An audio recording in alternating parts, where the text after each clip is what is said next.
প্রতিহিংসার রাজনীতি আমরা এই দেশে দেখেছি। আর সবচেয়ে মজার বিষয় হচ্ছে প্রতিহিংসা যখন ঘটে, আজকে আপনি যা অন্যায় করছেন আপনার উপর এটা 5 গুণ বা 10 গুণ বড় আকারে কিন্তু ফিরে আসবে। ন্যায় বিচার আপনি পাবেন। সকলের খেয়াল থাকার কথা যে বিএনপি চেয়ারপারসনের একটা বাড়ি ছিল সেনানিবাসের মধ্যে বরাদ্দ। তো সেই বাড়িটা বাংলাদেশ আওয়ামী লীগ সরকারের সময় টেকনিক্যালি ওই বাড়ি থেকে উচ্ছেদ করা হয়েছিল বেগম খালেদা জিয়াকে। আর সেই ভিডিও ভাইরাল হয়েছিল, অনেকে দেখেছিলেন।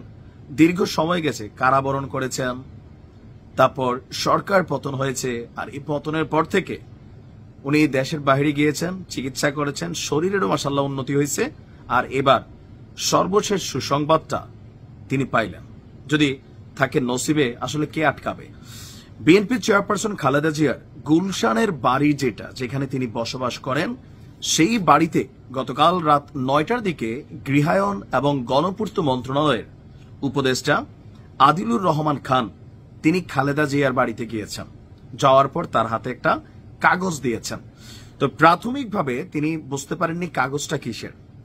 তো পরবর্তী সময় আমরা দেখলাম যে আপনার আমাদের যিনি উপদেষ্টা আছেন গৃহায়ন এবং গণপূর্ত মন্ত্রণালয়ের, তিনি বলছেন যে এটা হচ্ছে গুলশানের এই যে বাড়িটা ফিরোজা, এটার নামজারির কাগজ। আমরা যদি দেখি, ইতিহাস বলছে 1981 সালের 31শে মে রাষ্ট্রপতি থাকা অবস্থায় জিয়াউর রহমানের মৃত্যুর পর তার স্ত্রী খালেদা জিয়াকে রাজধানীর গুলশান এলাকায় 1.5 বিঘা জমির উপর অবস্থিত ওই বাড়িটি বরাদ্দ দেওয়া হয়। বাড়িটি খালেদা জিয়া গুলশানে ফিরোজা নামের যে বাড়িতে থাকেন সেটির কাছেই, মানে এখন যে বাড়িতে আছেন সম্ভবত এটার পাশে আরেকটা বাড়ি। এর বাইরে ঢাকা সেনানিবাসের ভেতরও আরেকটি বাড়ি খালেদা জিয়াকে বরাদ্দ দেওয়া হয়েছিল। আওয়ামী লীগ সরকারের আমলে সেনানিবাসের বাড়িটির বরাদ্দ বাতিল করা হয়। সরকারের সূত্র বলছে গুলশানের বাড়িটি বিএনপি চেয়ারপারসন খালেদা জিয়ার নিয়ন্ত্রণে আছেন, তবে তার নামে নামজারি করা ছিল না। এখানে একটু ব্যস্ত লাগতেছে যে মানে এখন যে বাড়িটা দিছে ফিরোজা, এটাই কোন নামে নামজারি করছেন নাকি আরেকটা জমি নামজারি করছেন। তবে যাই হোক, এই জায়গাটা ওনার নামে নামজারি ছিল না, আইনি কিছু জটিলতা ছিল। অন্তর্বর্তী সরকার দায়িত্ব নেওয়ার পরে খালেদা জিয়ার নামে বাড়িটি নামজারি করা হয়। তো এতদিন কেন সময় লাগলো? গণপূর্ত মন্ত্রণালয় বলছে খালেদা জিয়ার বাড়ির নামজারির বিষয়টি অনেক আগেই সম্পন্ন করেছিল সরকার। আনুষ্ঠানিকভাবে নামজারির কাগজটি খালেদা জিয়ার হাতে তুলে দেওয়ার ইচ্ছা ছিল সরকারের, কিন্তু খালেদা জিয়ার শারীরিক অবস্থার কারণে এই আনুষ্ঠানিকতা দেরি হয়। কারণ তিনি লন্ডন গিয়েছেন, দীর্ঘ সময় সেখানে থেকেছেন, চিকিৎসা করেছেন। আর চিকিৎসা শেষে তিনি এই মুহূর্তে আবার বাংলাদেশে ফিরে আসছেন।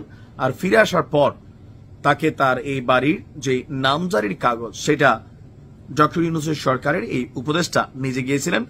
আবার এই সময় এখানে আরো কয়েকজন উপস্থিত ছিলেন, যেমন গণপূর্ত মন্ত্রণালয়ের সচিব নজরুল ইসলাম, রাজধানী উন্নয়ন কর্তৃপক্ষ রাজুকের যিনি চেয়ারম্যান আছেন রিয়াজুল ইসলাম উপস্থিত ছিলেন।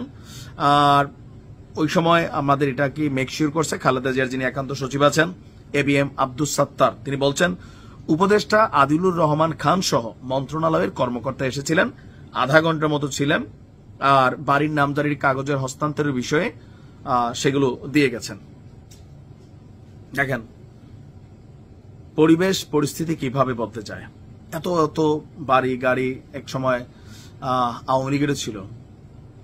যে কোনো পরিস্থিতি হোক, যে কোনো, আমার কাছে মাঝে মাঝে মনে হয় আসলে রাজনীতিটা বড় জুয়া খেলা টাইপ নিজের জীবনের সাথে। আপনি ভালো করলেও বিপদে পড়তে হয়, খারাপ করলেও বিপদে পড়তে হয়। আর যারা খারাপ করে তারা ডেফিনেটলি বিপদে পড়ে। তবে যারা ভালো মানুষ বিপদে পড়লেও হয়তো বিপদটা কাইটা যায়।